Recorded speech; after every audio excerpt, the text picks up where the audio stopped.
നമ്മുടെ ഇന്നത്തെ വചന ധ്യാനത്തിനായിട്ട് ഫസ്റ്റ് കൊരിന്ത്യൻസ് ചാപ്റ്റർ 13 വേഴ്സ് 3, ഇത് സ്നേഹത്തിന്റെ മാഗ്ന കാർട്ട എന്നാണ് കൊരിന്ത്യൻസിന്റെ 13-ാം അധ്യായത്തെ വിശേഷിപ്പിക്കുന്നത്.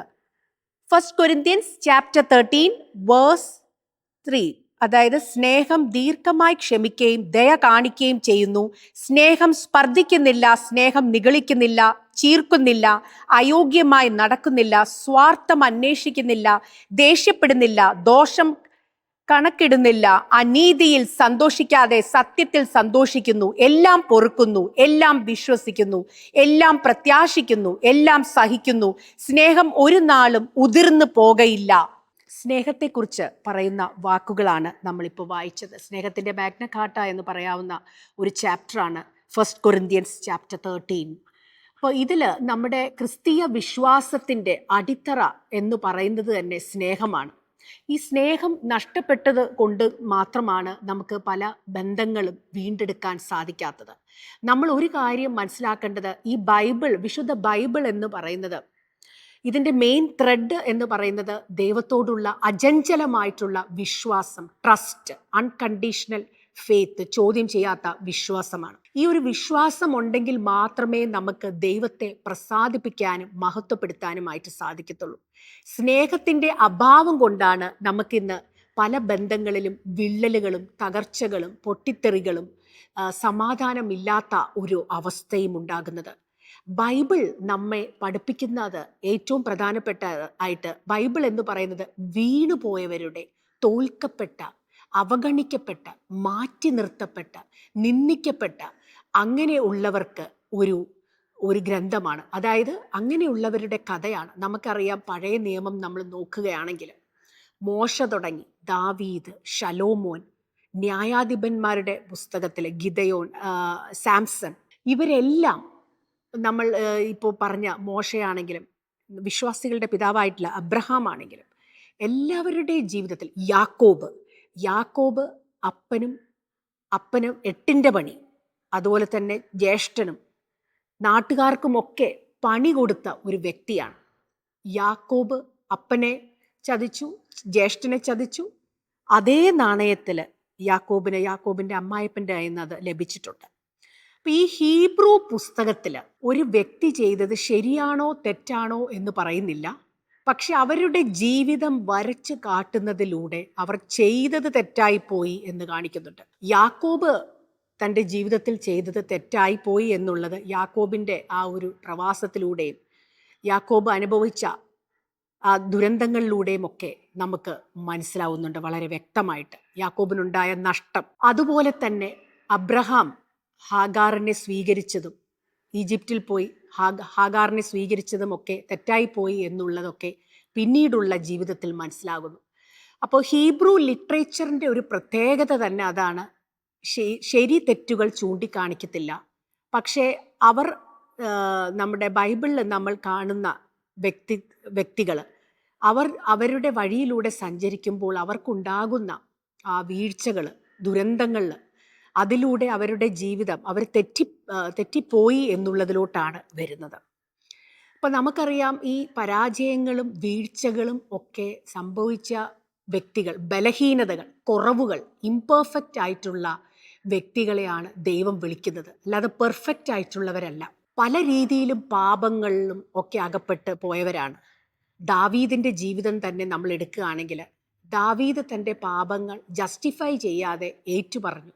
He was a man after God's heart. ദൈവത്തെ ആരാധിച്ച ഒരു വ്യക്തിയായിരുന്നു. ആരാധന നമ്മുടെ ജീവിതത്തിൽ വേർഷിപ്പിന് എത്രമാത്രം സ്ഥാനമുണ്ട് എന്നുള്ളത് കൂടെ നമ്മൾ ഈ ഒരു ഘട്ടത്തിൽ ചിന്തിക്കേണ്ടതുണ്ട്. ഇൻസേനു ജെസു എന്ന് പറയുന്ന ഒരു പുസ്തകം ഒരു ബെനഡിക്റ്റൻ സന്യാസ വൈദികൻ എഴുതിയതാണ്. കർത്താവും പരിശുദ്ധ മാതാവും കൂടെ ആ വൈദികന് കൊടുത്ത ചില വെളിപാടുകൾ, ഫ്രം ഹാർട്ട് ടു ഹാർട്ട്, യേശുവിൻ്റെ നെഞ്ചിൽ, യേശുവിൻ്റെ വക്ഷസിൽ എന്നാണ് ഇൻസേനു ജെസു എന്ന് പറയുന്ന ആ പുസ്തകത്തിൻ്റെ അർത്ഥം. യേശുവിൻ്റെ നെഞ്ചിൽ, യേശുവിൻ്റെ വക്ഷസിൽ, heart of Jesus, heart to heart. ആരാധനയിൽ, വേർഷിപ്പിൽ നമ്മൾ കണ്ടുമുട്ടുന്ന യേശു ക്രിസ്തു ആരാണ്? In silence, stillness and in solitude we find our God and we find our strength. നിശബ്ദതയിൽ, സ്റ്റിൽനെസ്, ആ സോളിറ്റ്യൂഡിൽ ആണ് നമ്മൾ നമ്മുടെ ദൈവത്തെ കണ്ടുമുട്ടുന്നത്. അത് ആരാധനയിലാണ്, വേർഷിപ്പിലാണ്. ഭക്തിയെക്കാട്ടിലും കൂടുതൽ ഇന്ന് ആരാധനയ്ക്കാണ് ദൈവസന്നിധിയെ സ്ഥാനം ഉള്ളത്. ദൈവത്തെ മഹത്വപ്പെടുത്തുന്നതും ആരാധകർക്കാണ്. വേർഷിപ്പ് നമ്മളെല്ലാം മറന്നുകൊണ്ട്, എല്ലാം വിട്ടുകൊടുക്കണം ദൈവസന്നിധിയിൽ. ദൈവത്തിന് ഒന്നാം സ്ഥാനം കൊടുക്കണം. അല്ലെങ്കിൽ അത് ദൈവനിന്ദയായി തീരും. നമ്മൾ എന്തിനാണ് ഒന്നാം സ്ഥാനം ജീവിതത്തിൽ കൊടുക്കുന്നത്, അത് തന്നെയാണ് നമുക്ക് അനുഗ്രഹമായിട്ട് വരുന്നത്. ഇപ്പൊ വിഗ്രഹാരാധന എന്ന് പറയുമ്പോൾ വെൽത്ത്, പിന്നെ സ്ഥാനമാനങ്ങൾ, ഫെയിം, പോപ്പുലാരിറ്റി, നമുക്ക് എത്ര ഫോളോവേഴ്സ് ഉണ്ട് എന്നുള്ളതല്ല. നമ്മൾക്ക് അതൊക്കെ വിഗ്രഹങ്ങളായിട്ട് മനസ്സിൽ വെച്ചിരിക്കുന്നവരുണ്ട്. പക്ഷെ അതല്ലാതെ ദൈവത്തിന് നമ്മൾ ഒന്നാം സ്ഥാനം കൊടുക്കുമ്പോഴാണ് നമുക്ക് കൃപകൾ ഒഴുകി വരുന്നത്. ഇവിടെ കേരളത്തിൻ്റെ പശ്ചാത്തലത്തിലൊക്കെ പറയുകയാണെങ്കിൽ ഇടവപ്പാതി മഴ, രാവും പകലും ഇല്ലാതെ പെയ്യുന്ന മഴ, തോരാതെ മഴ, അങ്ങനെ ഒരു ജലപ്രവാഹം, കൃപയുടെ ഒരു മഴ തന്നെ ദൈവം നമുക്കായിട്ട് ഒരുക്കും. നമ്മൾ നമ്മുടെ ഹൃദയവും മനസ്സുമെല്ലാം ദൈവത്തിനായി തുറന്നു കൊടുത്താൽ മതി. ഈ ആരാധനയിലാണ്, വേർഷിപ്പിലാണ് നമ്മൾ നമ്മുടെ ദൈവത്തെ കണ്ടുമുട്ടുന്നത്. ഇപ്പോൾ ബൈബിളിൽ നമുക്കറിയാം ഒരുപാട് ശക്തരായിട്ടുള്ള കഥാപാത്രങ്ങളുണ്ട്. അതായത് വളരെ മോശമായിട്ടുള്ള രീതിയിൽ ജീവിതം തുടങ്ങി, തെറ്റുകളും കുറ്റങ്ങളും കുറവുകളോടുകൂടി, പക്ഷെ അവരുടെ ഫിനിഷിംഗ് പോയിന്റ് ഏറ്റവും മനോഹരമാക്കി. അപ്പം നമ്മുടെ ഒക്കെ ജീവിതത്തിലും ദൈവം നമുക്ക് തരുന്ന ആ ഒരു ചാൻസും ചോയ്സും അത് തന്നെയാണ്. നമുക്ക് തെറ്റുകളും കുറവുകളും ബലഹീനതകളും ഒക്കെ ഉണ്ടെങ്കിലും നമ്മൾ ദൈവസന്നിധിയിൽ ആ മിസ്റ്റേക്സ് ഏറ്റുപറഞ്ഞത്, കാരണം നമ്മുടെ മിസ്റ്റേക്കാണ് ഏറ്റവും വലിയ ടീച്ചർ. അപ്പം ദൈവസന്നിധിയിൽ ആ മിസ്റ്റേക്സ് ഏറ്റുപറഞ്ഞ് നമ്മൾ നല്ലൊരു വ്യക്തിയാവുകയാണ് വേണ്ടത്. അപ്പം നമ്മുടെ കുടുംബത്തിനുമൊക്കെ നമുക്കറിയാം ഇന്ന് ഒരുപാട് പോരാട്ടങ്ങളിലൂടെയൊക്കെ കടന്നു പോകുന്ന ഒരു സാഹചര്യമാണ് ഇന്ന് നമ്മുടെ യുവതലമുറ. അവർക്ക് ഏത് ഗ്ലാസ്, ഏത് വാച്ച്, ഏത് ഡ്രസ്സ്, ഏത് കാറ്, ഇതിനൊക്കെയാണ് അവർ പ്രാധാന്യം കൊടുക്കുന്നത്. പല കാര്യങ്ങൾ നമ്മൾക്ക് പല വ്യക്തികളിൽ നമുക്ക് ചില വ്യക്തികളെ കാണുമ്പോൾ, ഇപ്പം കായിക താരം, സിനിമാ താരം, ഇപ്പം നമ്മളിൽ മോഹമുണർത്തും. ചിലർ നമ്മളിൽ പ്രേമം, ആരാധന, സ്നേഹം ഇതൊക്കെ ഉണർത്തും. ചിലർ നമ്മളിൽ കോപമുണർത്തും. നമ്മൾക്ക് അവരെ കാണുമ്പോൾ തന്നെ കോപമായിരിക്കും. എന്നാൽ വളരെ കുറച്ചു പേരാണ് നമ്മളിൽ ബോധം ഉണർത്തുന്നത്. അങ്ങനെയുള്ള വ്യക്തികളാണ് പരിശുദ്ധന്മാരായി വരുന്നത്. അപ്പം നമ്മൾ എന്ത് സാധനം ഉപയോഗിക്കുന്നു എന്നതിലല്ല കാര്യം, നമ്മൾ ഉപയോഗിക്കുന്നതുകൊണ്ട് ആ സാധനത്തിന് ഒരു വിലയുണ്ടോ എന്നതുകൂടെ നമ്മൾ ചിന്തിക്കേണ്ടതുണ്ട്. അപ്പം ഗാന്ധിജി ഉപയോഗിച്ച കണ്ണട കോടികൾക്കാണ് ലേലം പോയിരിക്കുന്നത്. അതൊരു മ്യൂസിയത്തിൽ സൂക്ഷിച്ചിരിക്കുന്നു. പരിശുദ്ധ പരുമല തിരുമേനി ഉപയോഗിച്ച കട്ടിൽ എത്രയോ ഭക്തരും ആരാധകരും എത്രയോ ഭക്തർ ആ കട്ടിൽ വണങ്ങുന്നു.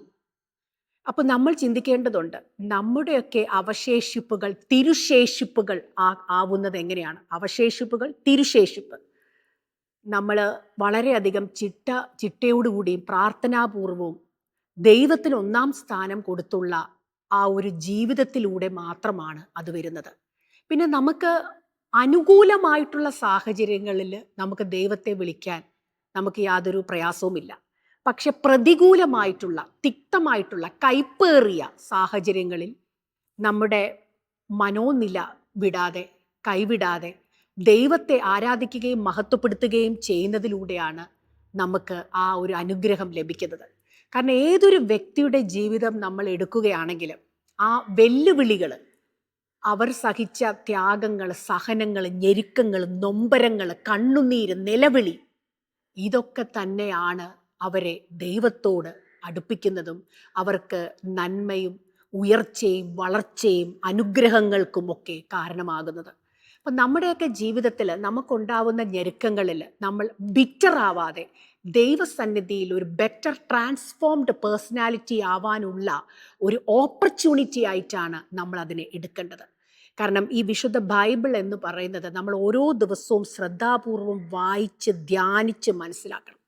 ഈ വചന വായന എന്നുള്ളത് പറയുമ്പോൾ തന്നെ ആദ്യം തന്നെ ശ്രവണം, നമ്മളത് കേൾക്കുന്നു. പിന്നെ രണ്ടാമത് മനനം, അത് മനസ്സിലൂടെ നമ്മളത് മനസ്സിലാക്കുന്നു. മൂന്നാമത് ധ്യാനം, അത് ഹൃദയത്തിലൂടെ നമ്മളത് ധ്യാനിക്കുന്നു. നാലാമത് കീർത്തനം, നമ്മളത് പാടുന്നു. അപ്പോൾ ശ്രവണം, മനനം, ധ്യാനം, കീർത്തനം, ഇതാണ് വചന വായനയുടെ, വചന ധ്യാനത്തിൻ്റെ 4 ഘട്ടങ്ങൾ. ശ്രവണം, മനനം, ധ്യാനം, കീർത്തനം. അപ്പോൾ നമ്മൾ നമ്മുടെ അധരങ്ങളിലൂടെ ദൈവത്തെ മഹത്വപ്പെടുത്തുകയും ആരാധിക്കുകയും സ്തുതിക്കുകയും ഒക്കെ ചെയ്യുമ്പോൾ അതിൻ്റെ അനുഗ്രഹങ്ങൾ നമുക്കും നമ്മുടെ കുടുംബത്തിനും നമ്മുടെ ചുറ്റിനുമുള്ളവർക്കുമൊക്കെ ലഭിക്കും. ഒരു വിശുദ്ധമായിട്ടുള്ള ഒരു ജീവിതം നയിക്കുന്ന വ്യക്തി, ആ വ്യക്തിയുടെ ചുറ്റിനും പരിസരങ്ങളിലുമൊക്കെ ദൈവത്തിൻ്റെ കൃപ ഒഴുകിക്കൊണ്ടിരിക്കും. ദൈവം ഒരിക്കലും ആ വ്യക്തിയെ ഒറ്റയ്ക്കാക്കത്തില്ല. ദൈവദൂതന്മാർ അവരെ സഹായിക്കുകയും സംരക്ഷിക്കുകയും ഒക്കെ ചെയ്യും. അപ്പോൾ നമുക്ക് ഈ ഒരു ധ്യാനത്തിലൂടെ നമ്മൾക്ക് ചിന്തിക്കേണ്ടിയിരിക്കുന്നു. നമ്മൾക്ക് ബൈബിളിൽ നിന്ന് തന്നെ നമുക്ക് സ്ട്രോങ് ആയിട്ടുള്ള എക്സാമ്പിൾസ് ആണ് ഉള്ളത്. അതായത് വീണുപോയവരുടെ, പരാജയപ്പെട്ടവരുടെ ഒക്കെ കഥകൾ കാണിക്കുന്ന ഒരു ഗ്രന്ഥമാണ്. നമുക്കേറെ പ്രത്യാശയും നന്മയ്ക്കുമൊക്കെ കാരണമാകുന്ന ഒരു ഗ്രന്ഥമാണ്. എന്ന് മാത്രമല്ല, നമ്മൾ ഈ തെറ്റിനും പാപത്തിനും അസത്യത്തിനുമൊക്കെ കൂട്ടിന് നിൽക്കാതെ സത്യത്തിന് വേണ്ടി നിലകൊള്ളുകയാണ് ചെയ്യേണ്ടത്. കാരണം പലപ്പോഴും നമ്മൾ സത്യത്തെ വളച്ചു പിടിക്കാനാണ്, ട്വിസ്റ്റ് ചെയ്ത് അവതരിപ്പിക്കാനാണ് നമുക്ക് താല്പര്യം. ആർക്കും സത്യം ഇഷ്ടമല്ല. നമ്മുടെ കുടുംബത്തിലാണെങ്കിൽ തന്നെ പാരമ്പര്യമായിട്ടുള്ള ശാപങ്ങളും രോഗങ്ങളും ബന്ധനങ്ങളും ഒക്കെ ഉണ്ടാകും. ഇതൊക്കെ നമ്മൾ ചിന്തിക്കണം. ഒരു പക്ഷേ ആരുടെയെങ്കിലുമൊക്കെ കണ്ണുനീരോ രക്തമോ നിലവിളിയോ ശാപവാക്കുകളോ ഒക്കെ തലയ്ക്ക് മീതെ ഉണ്ടാകും. പക്ഷേ ഇതൊക്കെ ദൈവസന്നിധിയിൽ നമ്മൾ കരഞ്ഞ് ഏറ്റുപറഞ്ഞ്, പാപങ്ങൾ ഏറ്റുപറഞ്ഞ് കർത്താവിൻ്റെ യേശുവിൻ്റെ കുരിശിൻ ചുവട്ടിലോട്ട് ദൈവത്തിൻ്റെ രക്തത്താൽ കഴുകി ശുദ്ധീകരിച്ച് എല്ലാം സമർപ്പിക്കുകയാണെങ്കിൽ ഏത് പാരമ്പര്യമായിട്ടുള്ള രോഗങ്ങളും ശാപങ്ങളും തഴക്കദോഷങ്ങളും ബന്ധനങ്ങളും കണ്ണുനീരും എല്ലാം ദൈവസന്നിധിയിൽ അത് വിമോചിതരാവും. We will be liberated. നമ്മൾക്ക് അതിൽ നിന്ന് ഒരു സ്വാതന്ത്ര്യം, ലിബറേഷൻ ലഭിക്കും. ഇനി വരുന്ന തലമുറയൊക്കെ ആ പാപങ്ങളില്ലാതെ അവർക്ക് സ്വതന്ത്രമായി ഈ ഭൂമിയിൽ അനുഗ്രഹീതരായിട്ട് ജീവിക്കാനായിട്ട് സാധിക്കും. അപ്പോൾ ഇന്ന് നമുക്ക് ഒരു വലിയൊരു ക്രിസ്ത്യൻ ബിലീഫ് ഇതിൻ്റെ ഏറ്റവും വലിയ ഒരു വിശ്വാസി എന്ന നിലയിൽ ഒരു ഏറ്റവും വലിയൊരു വെല്ലുവിളി തന്നെയാണ് നമ്മൾ വായിക്കുകയും ചിന്തിക്കുകയും ഒക്കെ ചെയ്യുന്ന വചനം പ്രാവർത്തികമാക്കുക എന്നുള്ളത്. പള്ളിയുടെ അകത്ത് എന്ത് സംഭവിക്കുന്നു എന്നുള്ളതല്ല, പള്ളിക്ക് വെളിയിൽ നമ്മൾ എങ്ങനെ ആകുന്നു, നമ്മുടെ relationship with Christ and Jesus and the cross, അതാണ് നമ്മൾ ചിന്തിക്കേണ്ടത്. സമാധാനത്തിന് വേണ്ടി നമ്മൾ നിലകൊള്ളണം. സമാധാനത്തിൻ്റെ ബ്രാൻഡ് അംബാസഡേഴ്സ് ആയിട്ട് മാറുകയും എല്ലാവർക്കും നന്മയും ഉയർച്ചയും എല്ലാ പ്രശ്നങ്ങളെയും പ്രതിസന്ധികളെയും അനുഗ്രഹിക്കാൻ, ബ്ലെസ് ചെയ്യാനുള്ള ഒരു മനസ്സ് നമ്മൾ ഉണ്ടാക്കിയെടുക്കുകയും ചെയ്യണം. ദൈവം നിങ്ങളെ എല്ലാവരെയും അനുഗ്രഹിക്കട്ടെ. ദൈവകൃപയാൽ നിങ്ങളെല്ലാവരും സംരക്ഷിതരാവട്ടെ. ദൈവത്തിൻ്റെ അനുഗ്രഹവും കാരുണ്യവും കൃപയുമൊക്കെ നിങ്ങളുടെയും നിങ്ങളുടെ കുടുംബത്തിൻ്റെ മേലും എന്നും ഉണ്ടാകട്ടെ.